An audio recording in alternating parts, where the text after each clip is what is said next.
Hi, this is Vyaksha Singh and welcome to Aligned with Vyaksha. Today we'll be exploring psychedelics with Ranjeer Singh.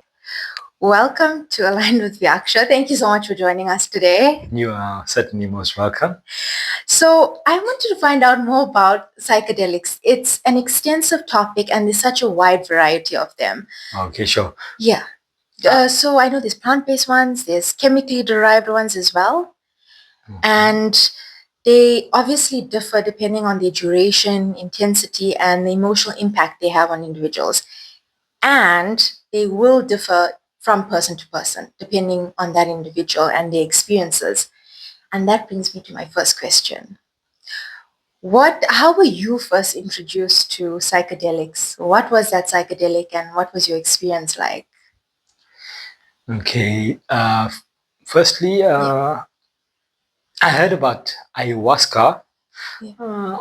I noticed something on YouTube. This must have been about 8 or 9 years ago, and it just seemed like something interesting, something in South America in the rainforest, and it seemed to be something deeply connected to spiritual aspects of life. And although I didn't find out much initially, it just seemed very interesting. It's something that I was aligned with. And it was seemed very fascinating, but I never thought I would have the opportunity to do something like that. But in 2018, my cousin told my brother that she's going for an ayahuasca ceremony in Drakensberg. And that's when I first found out that it could be done here in the country. Prior to that, I had no knowledge of any psychedelics whatsoever, LSD, mushrooms, iboga, and there's numerous forms of psychedelics, or DMT, and there's a DMT told 5-ME, 5-MeO DMT. The thing is, I'm not too clued up on the variety of psychedelics and all the different types, but I have tried ayahuasca. It's pronounced ayahuasca. Sorry, sometimes I make a mistake with the pronunciation of the name. And then there's magic mushrooms, the psilocybin. I've had golden teachers. I've had one or two other types of magic mushrooms as well. And there's things like iboga, which is a 24-hour ceremony, which is really difficult. And which gets me back to the question that you asked me. What was the question? So you were introduced through your cousin? Yes. And it was ayahuasca. So yes, I went to the ceremony in Drakensberg in 2018. It was my first time. It was on Friday and Saturday evening. So it was 2 nights of taking ayahuasca. And on the Saturday during the day, we also consumed peyote, which is, no, sorry, not peyote. It's the other cactus, San Pedro. Okay. And it was not something that I am too aligned with. It's more to, I wouldn't, let me not state what it's all about, but a lot of people like it because it makes them feel more connected and more relaxed, and just more relaxed. And I suppose for me, I am not someone who really needs that kind of a thing, because I do have a lot of stress in my life too, although I'm not really working full time. But in life, I think everyone, whether you're working, you're not, there's always different types of stress. Anyway, getting back to my first ayahuasca ceremony. Yes. It's going to be a 10-hour podcast because I'm getting totally off the topic. But back to my first ayahuasca ceremony, I had no idea what it was about, but I just had that curious nature for it. And I somehow connected to the plant prior to even going for it.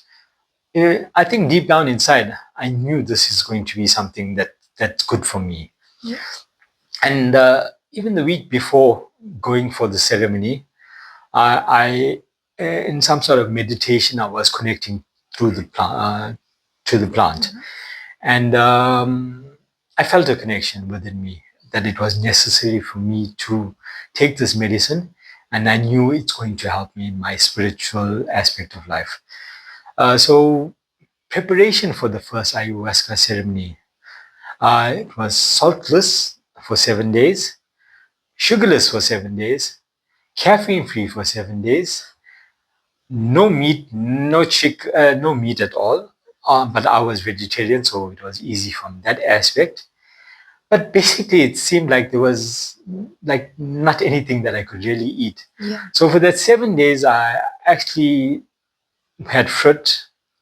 I tried boiling because there's no spices, no citrus. There's so many things that you cannot have in the diet to purify the body and the mind. Yes. Prior to the ceremony.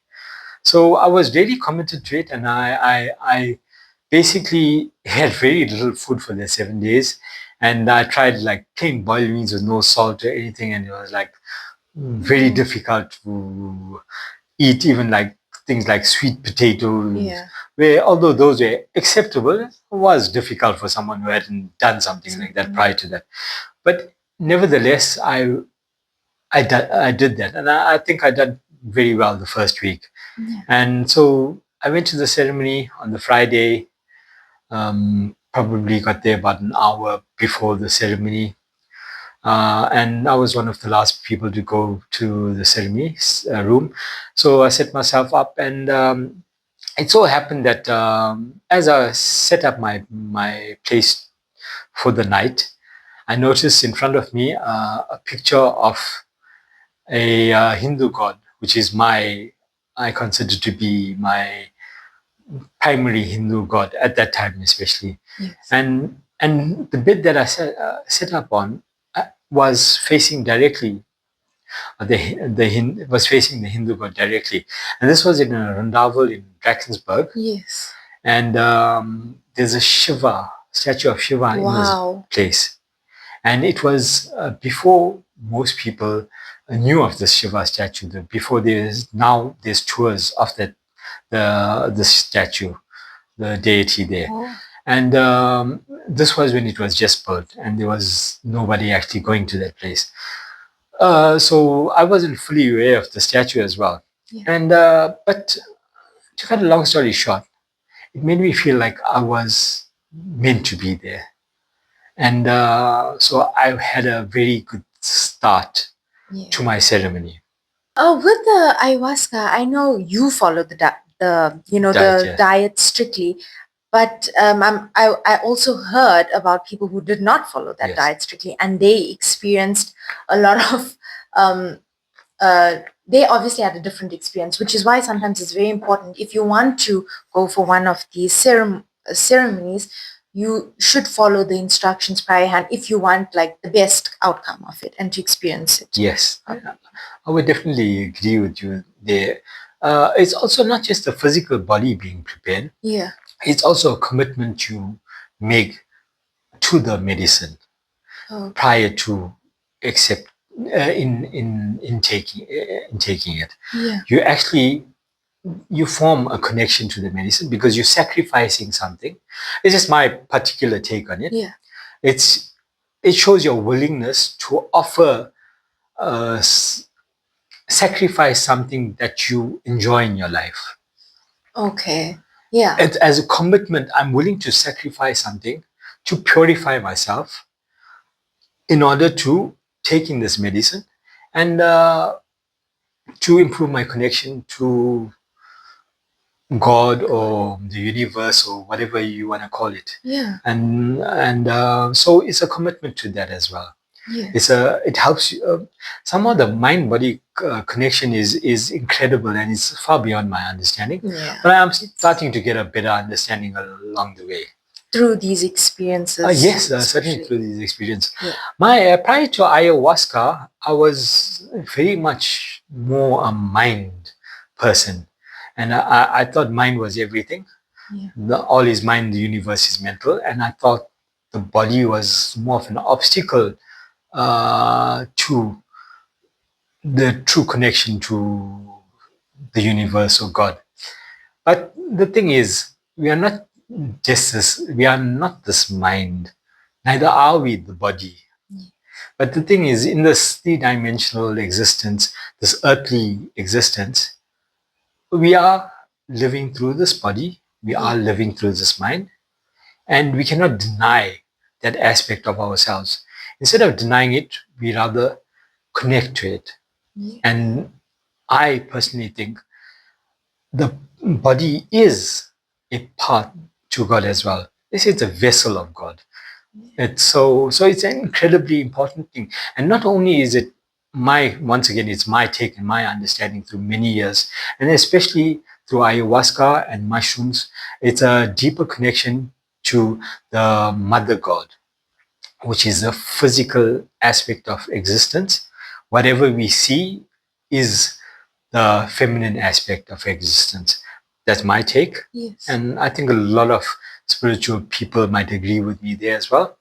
And the Father God is actually the conscious aspect of existence. So our mind is Father God. Yes. Our body is Mother God. Okay. And we are not the mind or the body, but these are aspects of ourselves. Yeah. So God in a whole is Mother God, Father God, and everything.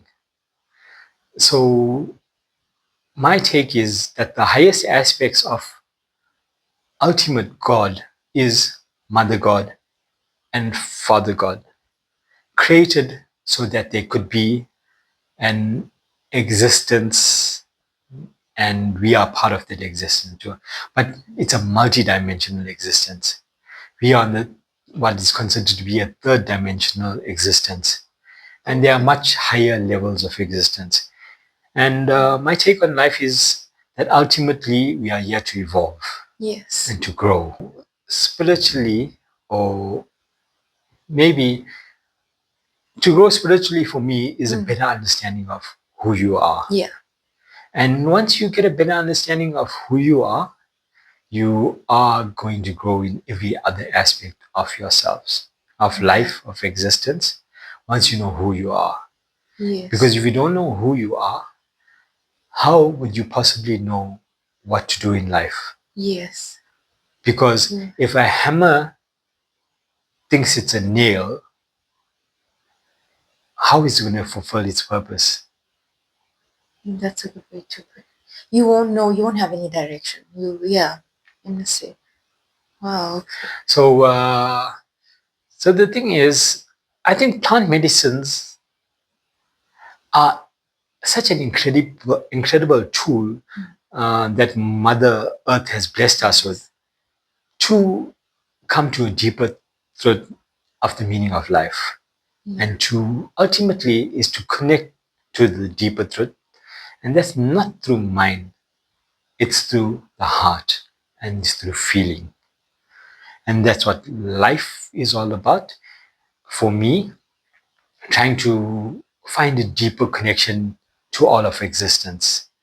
And through that deeper connection to all of existence, hoping to find a more purposeful meaning to this life on earth. Wow. That was deep. I just finished on ayahuasca. Yeah. Ayahuasca is in the medicine itself because you also wanted to know if people should try it. Yes. So ayahuasca is an incredibly powerful medicine. And it's not for someone who wants to play around. It's not for recreational use. It must be something you feel called to, something you genuinely want to do. Not for the sake of recreation. Well, that's my take on it. Yeah. It's something to help you grow.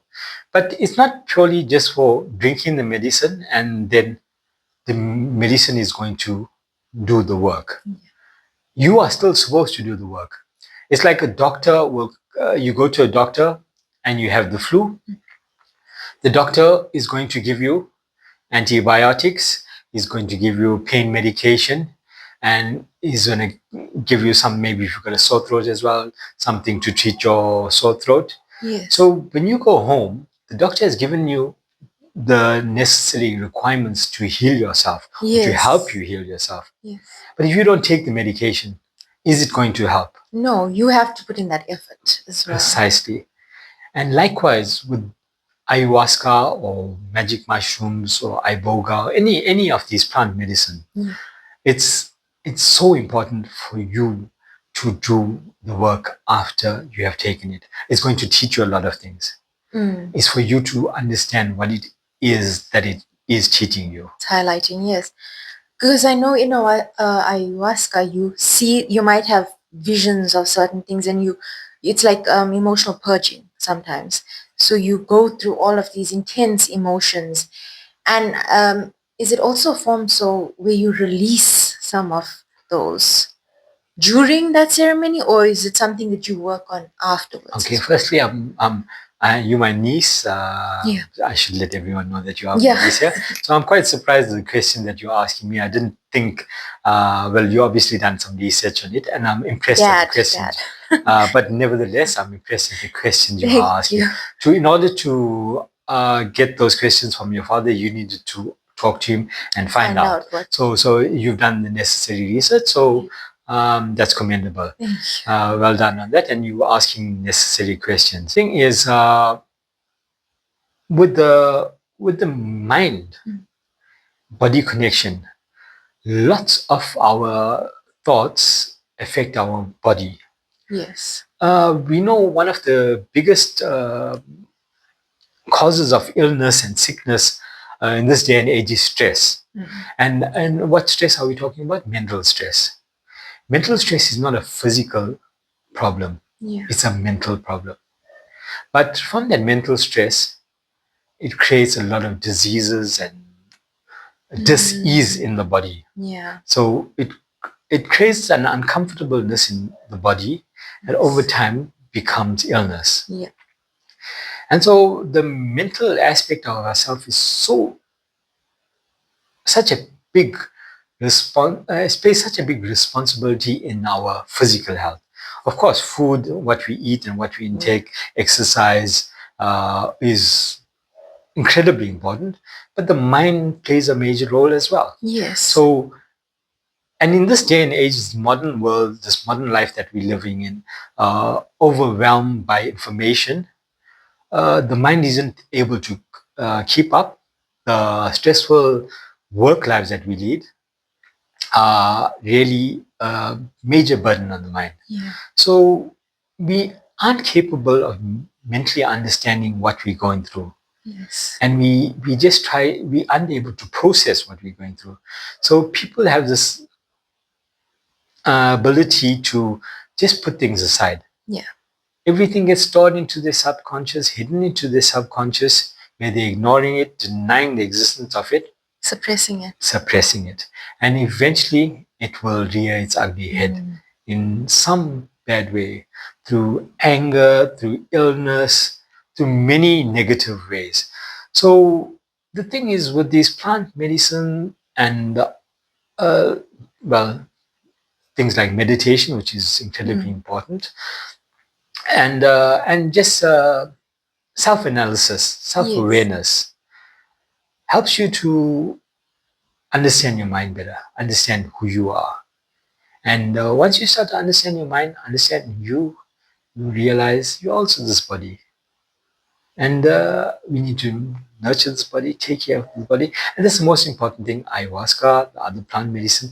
I'm sorry, I'm going on and on about this fact. Yeah. But the thing is, that's what they teach you. The body is so important. Take care of the body, take care of the mind, and you will have a better life. You will have a deeper connection to life as well. Yes. Because we not only have this mental chaos that's preventing us from connecting to a higher aspect, we have this physical blockages into our, like the Chinese talk about qi. Yeah. And in Hinduism, it's prana. Oh, prana. Okay. Chakras, the flow of energy. Yeah. So our energy flow is blocked. So this is all about improving our energy flow. And once we improve the energy flow and our energy is flowing freely, and we connect to all of life, we are capable of functioning as one with life. I mean, we talk about awakening, oneness with existence, enlightenment. There is a possibility to connect to a higher power that has a knowledge of all that is, and will allow us to experience life from a totally different perspective. And basically, there is a possibility that we could experience heaven on earth when you have awakened God within you, that is your heaven on earth. It's not an outside thing, it's within. All is within. Else you would like to highlight about what your experience was, or what did you take from it? Okay. The thing is, once again, you asked me about plant medicine, and I totally go off the topic because plant medicine, it's a tool. And what did I? So now I'll get down to what it done for me. The first time I had taken, I was totally unaware of psychedelics. I've smoked marijuana on many occasions. And is that a psychedelic? No, it's not a psychedelic. That's what I was getting to. It is not a psychedelic, but it's also, for me, it is a powerful plant medicine. Okay. And once again, all these things I would not suggest for recreational use. And with marijuana as well, I've worked a lot on my mind, have read a lot of books regarding mind power. One of my favorite people is John Keogh in terms of understanding of mind. And now there's Dr. Joe Dispenza. He's incredible now, but I'm not too well read on him right now, but I see him as having a great understanding of the mind-body connection and the mind-heart coherence, which he talks a lot about. But my initial work was a lot with John Keogh. He's a very good teacher and understanding of mind, and he also has a great spiritual understanding of existence as well. So that's why I found him to be a very good teacher of understanding the mind. And getting back to this plant medicine, it's marijuana. Firstly, that's where I started. And it's so important to have some sort of control over your thoughts, over yourself. People don't seem to have any self-control anymore. They just want, and they're so busy, and they don't ever analyze themselves and look at themselves. So the thing about marijuana is that it's a very powerful medicine, but it's about knowing yourself and knowing what you want to get out of it. So for me, in Hinduism, there's a strong correlation to Lord Shiva and marijuana, and I can understand why. Because for me personally, being a Hindu, I'm not a ritualistic Hindu, but I do strongly believe in our Hindu gods and goddesses. So you're more spiritual. But I'm more spiritual. But I would not deny the existence of our gods at all. Because there's much more to this universe that I couldn't ever imagine. So I still don't know anything. That's the truth. I don't really know anything, just the tip of the iceberg. And when it comes to marijuana, when I do smoke, I have to chant my mantra. It's repetition of the mantra, which takes me to a higher plane, and I have access to higher thoughts and a deeper connection. And it's without a doubt, it's a heart connection as well. It's a connection to God through the heart. And so it's very powerful for me. It's a very good way of connecting to higher power. So it's very, very powerful. But most importantly, don't do it if you aren't willing to be focused, disciplined, and responsible with it. Because any of these tools in the wrong hands can be a negative as well. And marijuana, unfortunately, is one of those because it's so easily accessible and because of its ability to make you have a good time as well. So people can abuse it. They can escape life through marijuana. It's a good way to escape life.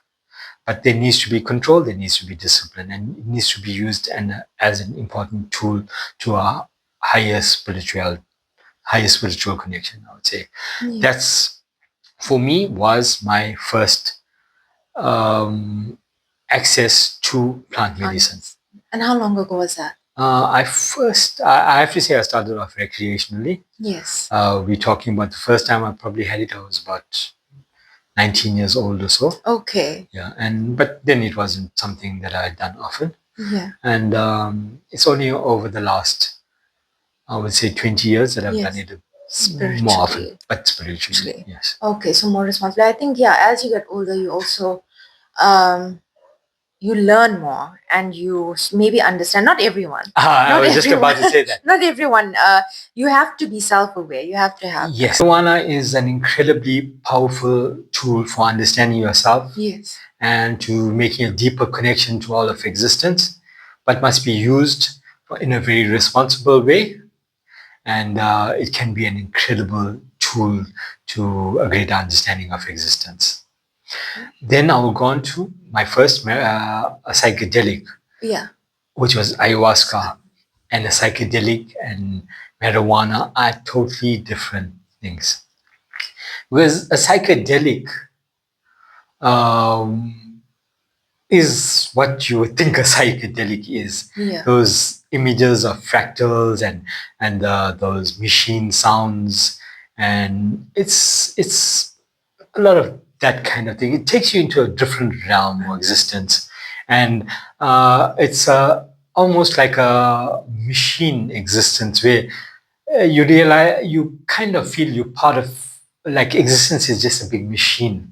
Yeah. I mean, it's not it's a metaphor for existence. I don't truly know what existence is, but in Hinduism, the foundation of it all is that this is Maya, and that all is one. There is only one thing that exists, which is ultimately God, and the Maya is illusion. Okay. And this is existence is just an illusion created out of God. So this is just the mind of God. I mean, it's a simple way of explaining it, but it's not a correct way of actually describing what it is, because that's far deeper and greater than I could possibly understand. But like I see you got the book Divine Magic. It's by it's regarding the Hermetic teachings of thought, and one of the teachings that all is mind, the universe is mental. Okay. So all is energy. Yeah, energy. At its simplest form, all of existence is energy, and this energy at high and low levels of vibrations. Matter is energy at a low level of vibration, so it becomes solid, and spirit is a high level of vibration. Okay. Energy at a high level of vibration. So, but it's all energy and different levels of vibration. Yeah. So we went over ayahuasca. And I still haven't completed my ayahuasca journey. I've barely started it purely because I get off the topic. Because it's also, ayahuasca to me doesn't stand on its own. It's my whole entire spiritual journey. That's important. And to put it into place in my journey. And it's my understanding of it. So once again, the ayahuasca ceremony, it's this I will be beginning down to the psychedelic aspect of it and how different it is from marijuana. I had no idea what to expect, and it was beyond anything I could have imagined or contemplated. I must say it was a very difficult journey. It's not easy at all. And the memory of the journey itself, which was like about 3 to 4 hours,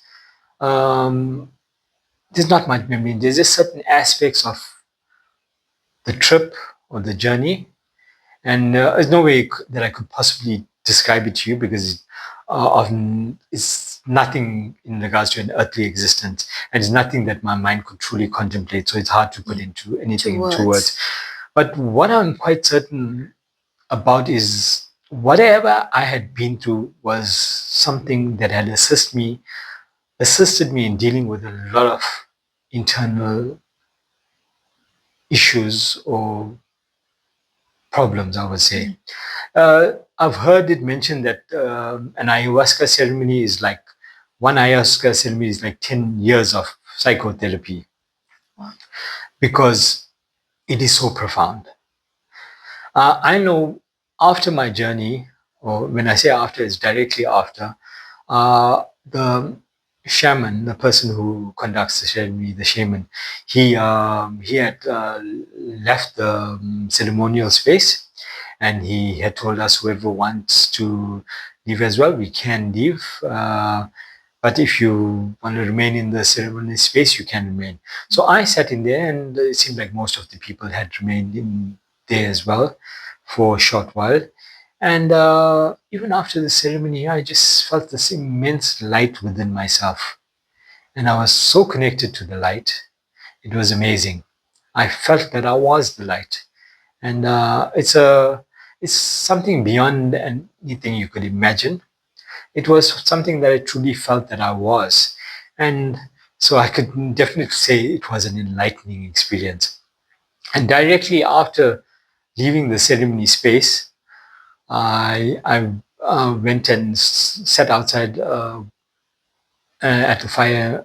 We sat around the fire. It was just me, the shaman, and his assistant who was at the fire at that time. It seemed like no one left the ceremony space. They were still sleeping in the ceremony space. And so we just sat around this fire for 15 to 20 minutes, chatted a bit, and I went to my room and I sat on my own. And the ayahuasca was still very much in me, and I could feel its effect. My mind was running at 100 kilometers an hour, but totally invigorated, happy, joyous. I was flowing with life and light and goodness. And I was just so grateful for every single thing in my life. It made me truly enjoy and see the beauty of life and how remarkable life is and how precious life is.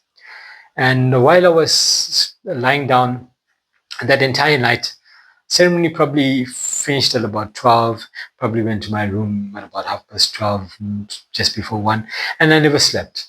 And I probably only had light sleep for about half an hour or so before I woke up at about 7 or 8 or so, because I heard a lot of people wake around me. Yes. And but that night was just in the flow of that energy, and I was just so grateful for everything. I even sent messages to my entire family, my mother, my mother, brothers, my sister, just saying thank you for being a part of my life and this existence and being part of my journey.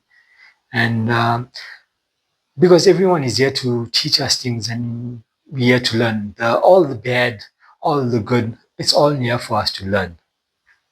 So the people that have been the biggest obstacles or thorn in your side are your biggest teachers. Yeah. That's who you can learn the most from. Doesn't mean that you need to be around them anymore, but you walk away from them and you can learn a lot from your experiences with them. So the ayahuasca ceremony was so profound. The second night was immense as well. I had a harder journey in the second night. Yeah. And it, unfortunately, I wasn't vomiting.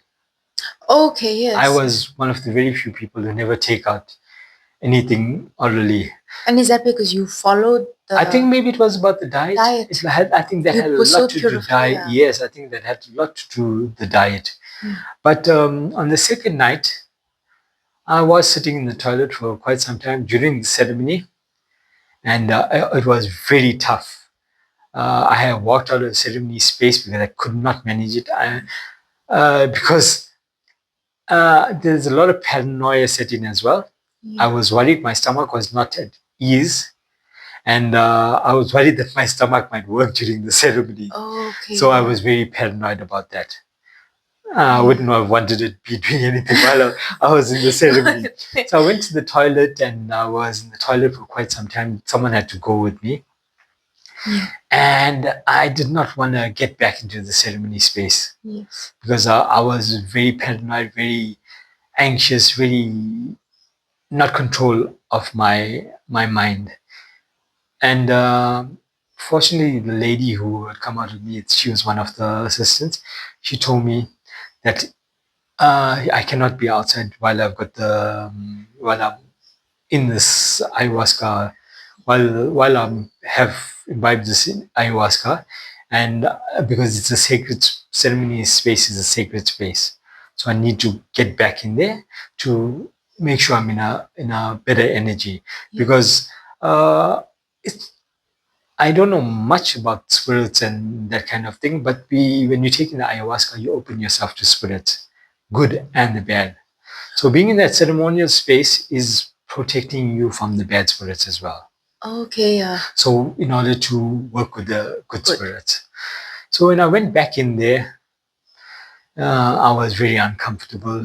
But fortunately, when someone came around playing a singing bowl to me, the sounds of the singing bowl were so beautiful in that state. It took me to a much better place. And from there on, with the shaman singing the Icaros, which is a song that somehow seemed to speak to the spirit of the ayahuasca. And that's what connects you so much more to the ayahuasca. You feel like one with the spirit of it. And somehow I managed to have a good ceremony for the rest of the ceremony. But after the ceremony, I was in the toilet for another hour or so, which felt like an entire night. And it was horrible. Yeah. And went back, like an hour or two later, I went back to my room and went through the night. But the next day, once again, I was feeling good, felt clear. It's part of the process, part of the cleansing process. Thing is, in life, we want all love and light, and we just want that in our life. But this third dimensional existence, earthly existence, is not only love and light. We're supposed to experience the darkness, experience the suffering, in order to connect us to the light, which we truly are. At our core, we are love and light. But this darkness and the suffering is supposed to make us experience something that is not who we truly are. And through the darkness and the light, we go back to who we are. As long as we don't give in to the darkness and the suffering and become the darkness. We are supposed to overcome the darkness and the suffering and to return to the truth of who we are, is love and light. But the thing is, we are not willing to face the light and the darkness. But that is what we need to go through in order to get to the light. There's a saying that I've heard, and I think it's utterly profound. It's light thought it always was the fastest. And wherever it went, darkness was always there first. It makes you think. It's just something to consider. Like in this life, in living this world of darkness and light. And darkness was here first. And now we need to bring in the light. We, as individuals, need to light up ourselves. Let our light shine and bring it into this existence. Our job is not yet to change the other people around us. Our sole purpose is to change who we are. But ultimately, to remember the truth of who we are at our soul level. We are love, we are light. But most of us are perpetuating the darkness in our lives and bringing darkness into the lives of others, bringing more suffering into the lives of others. Without the existence of human beings in this world, if you had to be here by yourself, well, I can't really say that because we will carry the darkness within ourselves. But if we are a being of light and we existed in this earth without any other human beings, we would not be affected by darkness. Because it seems like the humans are the ones who carry the darkness. But when you look at the animals and nature, and you just see the beauty of life, there's so much of beauty in animals and in nature. You see God within the beauty of this existence, Yes. Mother Nature. Yeah. You can see God existing in Mother Nature. Yeah. And that's this Mother God, is this earthly existence, is Mother Nature, are the animals, our physical bodies. Yeah. And sometimes I wonder if it's this consciousness that has brought out the darkness in this existence. What? It's a paradox. Yeah. It's very confusing. It's so much to know. And ultimately, we don't know anything. And that's what we should try to know more. Trying to find out what this is all about. Trying to know more about what are we, who are we, and connecting. And these plant medicines help us to connect to that. Yeah. Connect to this higher, multi-dimensional beings that we are. Yeah. Instead of being this beings of darkness and suffering. Operating at a lower level of consciousness, and low level of vibration. And these plant medicines can be immensely great in helping us get there. But ultimately, it's you that are responsible for taking you there. And I could say now I will get down to mushrooms as well. When I went for my first ayahuasca trip, then I find out about mushrooms. And I thought mushrooms was just a recreational drug, and I'd never taken mushrooms. And I found out about mushrooms being a lot like ayahuasca. When after my ayahuasca trip, I went onto YouTube, and there's so much information on YouTube, and I learned a bit more about mushrooms. And fortunately, I had managed to get hold of someone who was selling it, because I had no clue how to buy mushrooms. Yeah. And after my ayahuasca trip, I happened to be on a few groups, and so I tried contacting people, and I did get some mushrooms and to take on my own. Actually, no, sorry. I did not get it from one of my groups. I had got it from someone who I knew who had not taken a psychedelic in their life as well, but managed to get it for me. So in my first mushroom trip, I had taken a 2-gram dose, which is not considered to be the heroic dose, which is 5 grams, but it is a powerful dose as well. For someone taking it the first time, it was a powerful experience. I had taken it on my own, and at night, and silence, and at night. And it felt like an ayahuasca trip as well. Wow. Very powerful, very incredible. And the aftermath of the heavy journey was very tough as well, very tough. But the aftermath of it, I felt like I just wanted to be part of the earth. Yes. I wanted to be one with Mother Earth. I felt so connected to Mother Earth, just lying on the ground and feeling that connection. It definitely had opened up a lot of me. And I think, although ayahuasca, they say, is, some people say it's the spirit of Mother Earth itself, and yes, it is probably true. Mushrooms had connected me to the earth in a very profound way as well. Some say that mushrooms is an intergalactic species that is interplanetary and has come from other galaxies to bring a certain type of wisdom to humanity. Yes. I could say that it's possible. And because mushrooms, as people have come to realize now, and there's so many documentaries of mushrooms. That's not even counting psilocybin mushrooms, the psychedelic mushrooms. Oh. They have such a profound effect on the existence of humanity. Yes. It's actually shocking, especially mycelium and the connection that they have. They say that the floors of forests are underground, are a layer of mycelium, which is connecting the entire forest ecosystem, connecting all trees.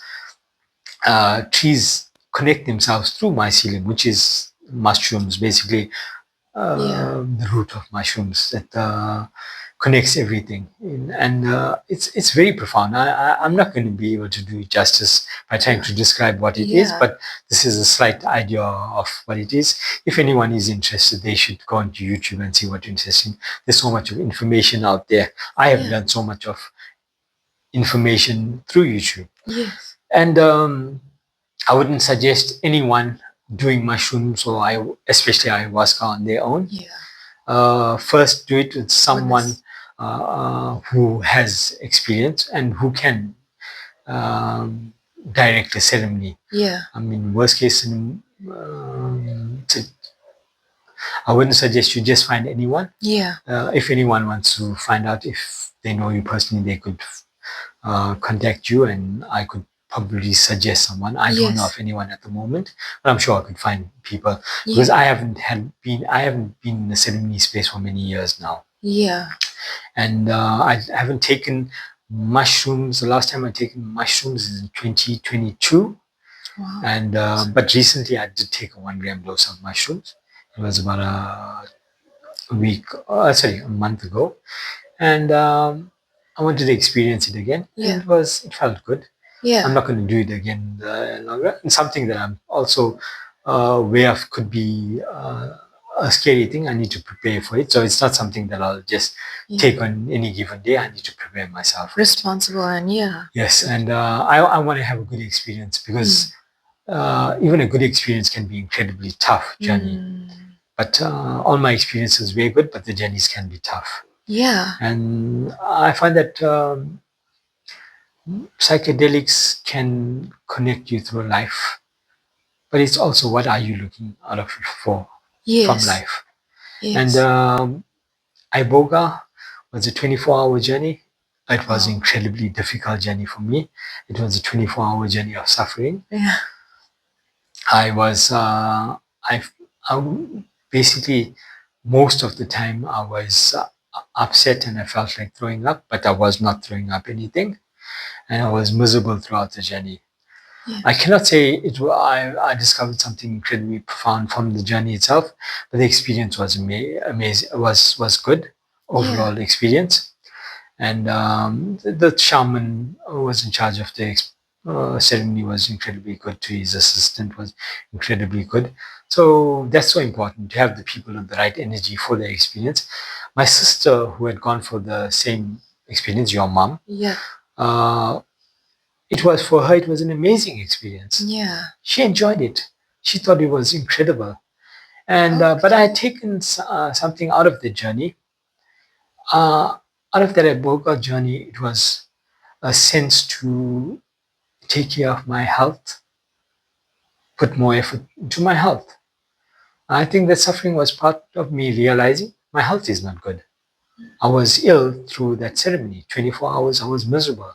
I was not feeling well. I wanted to throw up. I was sick for the 24 hours. So it made me come to awareness, a deeper awareness, that I need to put more effort into taking care of my health.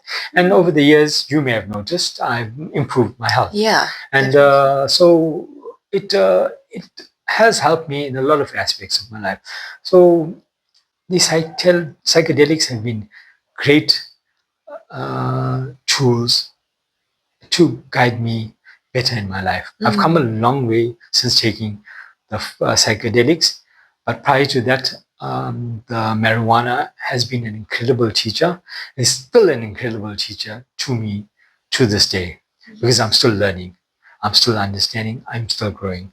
I have a long way to go, and I'm still on my journey. Would you ever recommend that people try psychedelics at least once in their lifetime? I would definitely recommend it. But do it responsibly for the right reasons.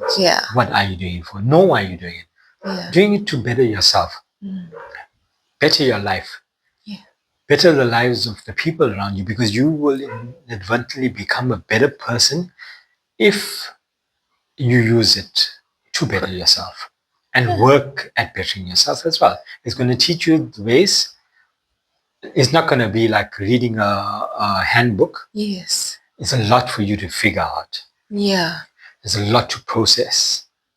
And if you put in the work, the effort before, and after, it will change your life. It's a life-altering experience. There are certain universities in America, in England, like Cambridge, I think Oxford, and major universities have done studies with psychedelics, mushrooms, and they've had psychiatrists oversee patients, terminally ill patients, terminally ill being that they are diagnosed with terminal illnesses, and they probably don't have a long time to live. And at that point of life, to face death can be absolutely scary. And so a lot of people, older people as well, have gone through these experiences done by psychiatrists and as research. Yes. And many of these patients have changed their entire perception on death. They do not fear death after experiencing their mushroom journeys. They've come to a deeper understanding of life, and they're more accepting of death because they realize that there's more to this experience than just this average of 70 years of living. Our lives are not just this earthly bodies. There's more to existence. And I think it prepares them that we are immortal souls. And this is just part of the journey of our immortal souls.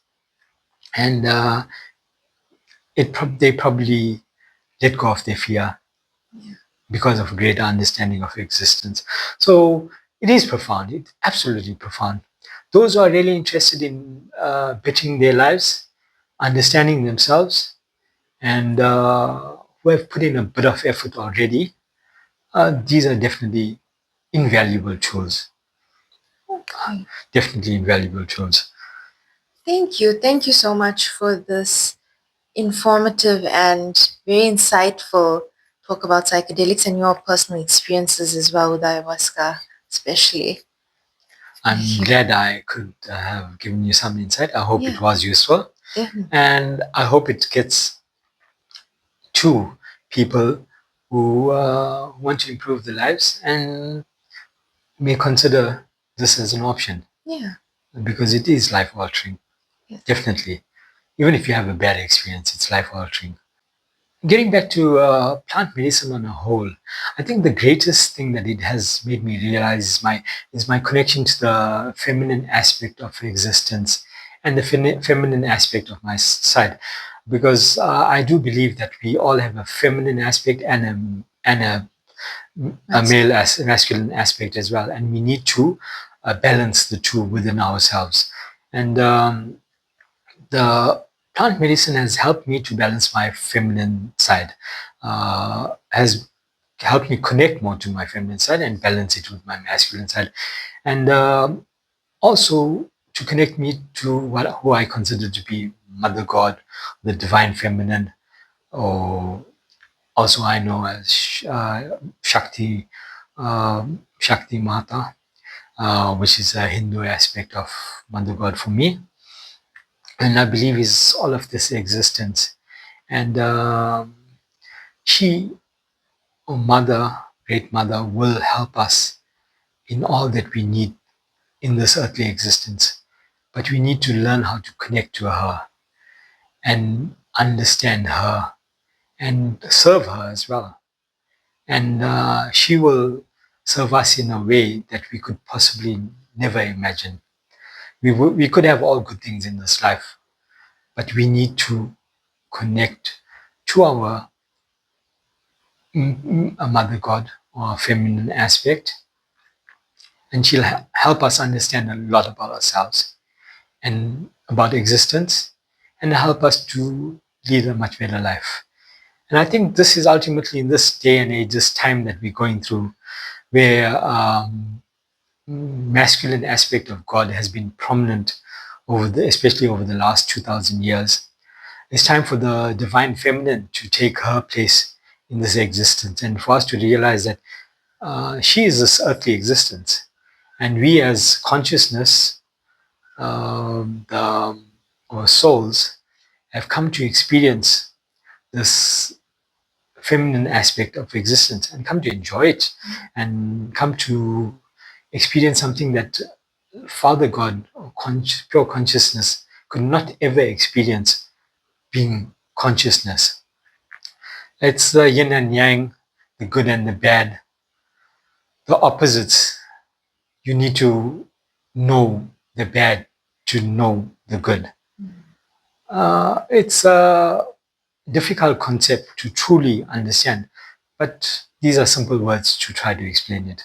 But ultimately, we are stepping back into the divine feminine, but the divine feminine and masculine are now balancing. And I hope this is a day and age when humanity will balance the divine feminine, divine masculine on a whole, and we'll get to experience a new era on earth. But only God knows. Yeah. All lies in the God of hands, and we need to let go of everything and trust in God and do the work to better ourselves. Our job is not to change anyone else, but to change ourselves. When we change ourselves, inadvertently we change the people around us.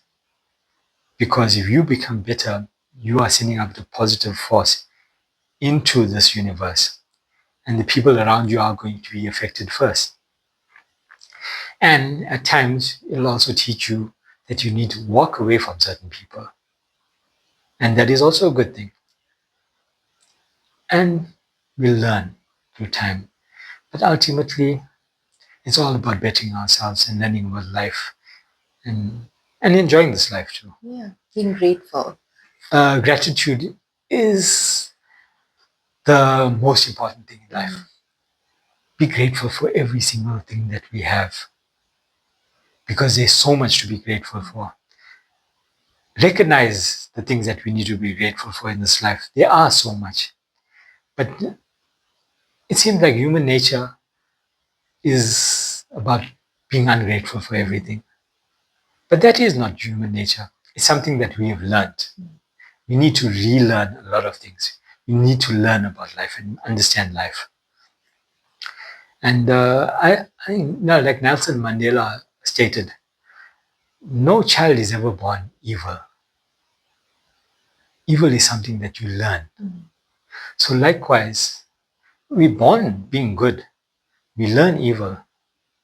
Maybe we can learn to remain good or learn to be good again. 100%. But ultimately, all power is within us. And the plant medicines help. Help. Great tool. 100%. 100%. It's been a great tool for me. I'm forever grateful to the plant medicine for how it's helped me in my life. So thank you to all the plant medicine. Thank you to God.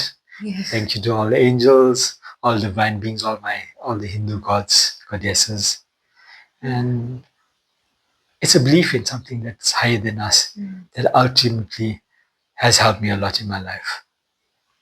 And they've helped me, without a doubt. I can truly say I am blessed. I feel the blessings in my life. And I am grateful.